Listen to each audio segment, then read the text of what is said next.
ஞானியர்க்கெல்லாம் மறைபொருளானாய் சிவனே சிவனே ஓம்.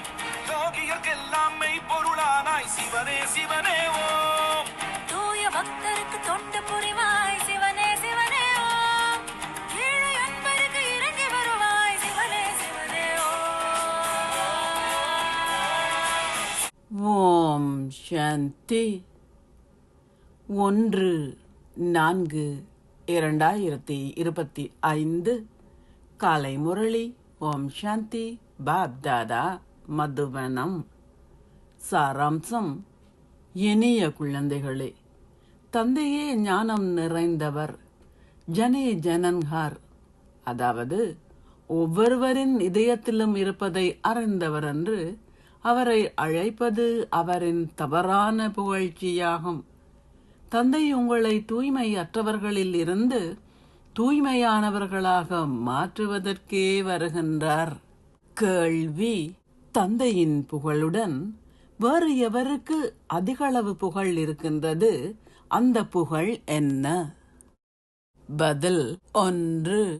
தந்தையின் புகழுடன் பாரதமும் பெருமளவு புகழப்படுகின்றது. பாரதமே அழிவற்ற தேசம். பாரதம் மாத்திரமே ஸ்வர்க்கம் ஆகுகின்றது. தந்தை பாரத மக்களை செல்வந்தர்களாகவும் சந்தோஷமானவர்களாகவும் தூய்மையானவர்களாகவும் ஆக்குகின்றார். 2. கீதையின் எல்லையற்ற புகழும் உள்ளது. அதுவே அனைத்து சமய நூல்களினதும் தாயாக இரத்தினமாக இருக்கின்றது. 3. வாழும் ஞான கங்கைகளான உங்களுக்கும் பெருமளவு புகழ் உள்ளது. நீங்கள் நேரடியாகவே ஞான கடலில் இருந்து வெளிப்பட்டுள்ளீர்கள்.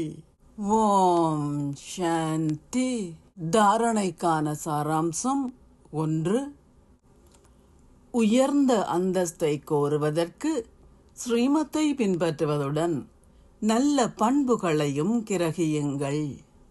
ஒரேயொரு அன்பிற்கினியவரை மாத்திரம் நினைவு செய்கின்ற உண்மையான காதலிகள் ஆகுங்கள். தொடர்ந்தும் உங்கள் நினைவு செய்யும் பயிற்சியை இயன்ற அளவு அதிகரித்துக் கொள்ளுங்கள். ஆசீர்வாதம். நீங்கள் ஒரு கருவி என்ற விழிப்புணர்வினால் டபுள் லைட் ஆகி மாயையின் வாயில்களை மூடுவீர்களாக.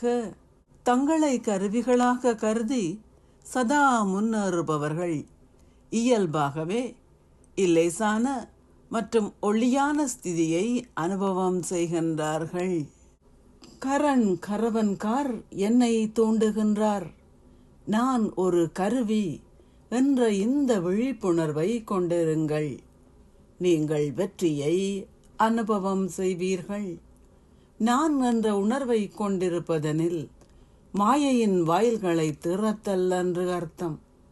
உங்களை ஒரு கருவியாக கருதுதல் என்றால் மாயையின் வாயில்களை மூடுதல் என்று அர்த்தம்.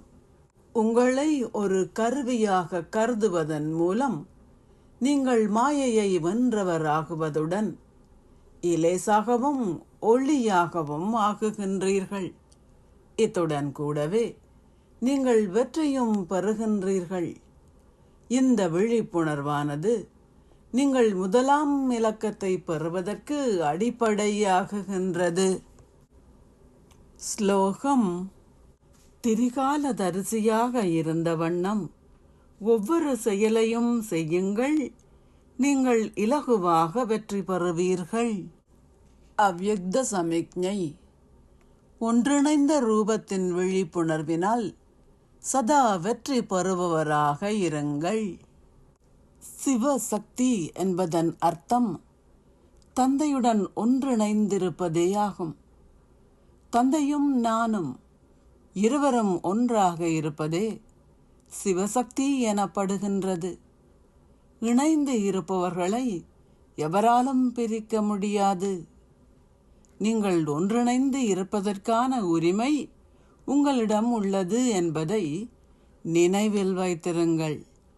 முன்னர் நீங்கள் தேடிக்கொண்டிருந்தீர்கள், இப்போது நீங்கள் அவருடன் இருப்பவர்கள்.